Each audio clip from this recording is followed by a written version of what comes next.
I'm Nathan Richardson. I'm the executive producer of Defiance, and I'm also the VP of development for Tryon.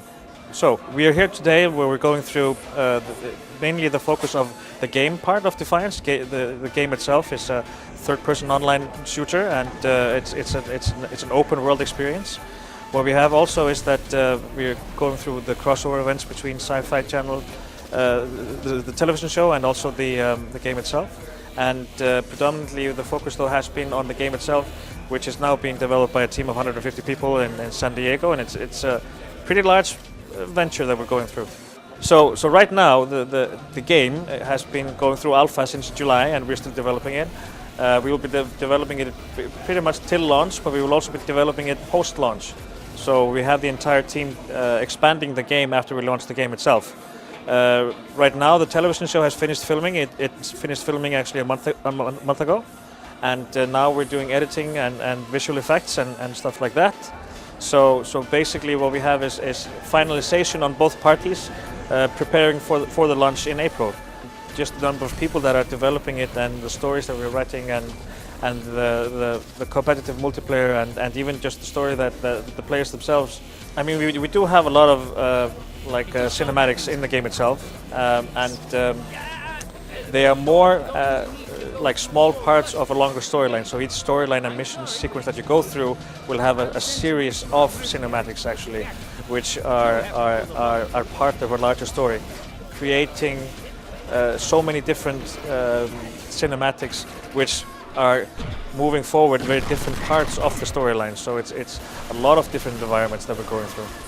The synchronization, so like the TV show team and the game team really being held and doing things in unison, and so that we are doing things in a way that doesn't limit each other too much, but also that we are doing and evolving stories which are synchronized with each other. So like what's happening with the story on television and the crossover events over to the game, that they are all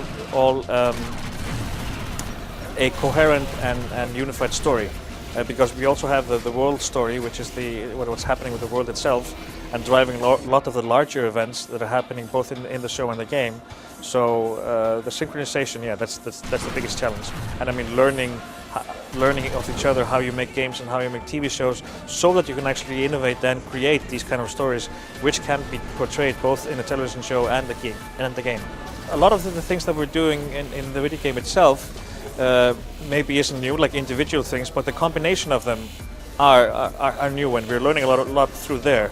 I'd also say that we are more learning how to create the unified media experience, because we're doing it and thinking everything, like even when we're designing the game, we're thinking with the television show in mind, and the television show is being created with the game in mind. So I mean, it's always a situation where you have everybody thinking about the world as a whole and how you tell that story, rather than just thinking about yourself. Oh, I mean, in 10 years, I think that we will see a lot of more like transmedia, not necessarily TV show and online game, but I think that you will have a lot of more mediums which are driving a unified like world experience.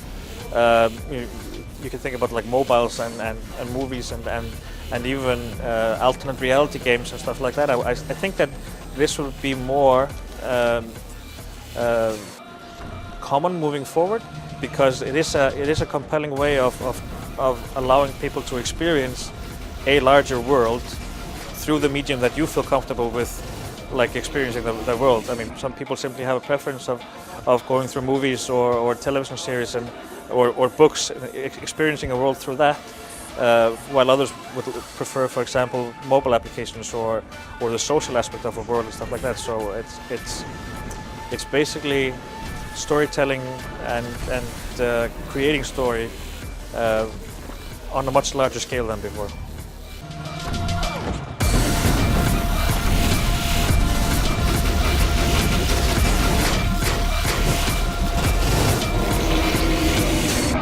Surviving an Arkfall is easy if you have friends.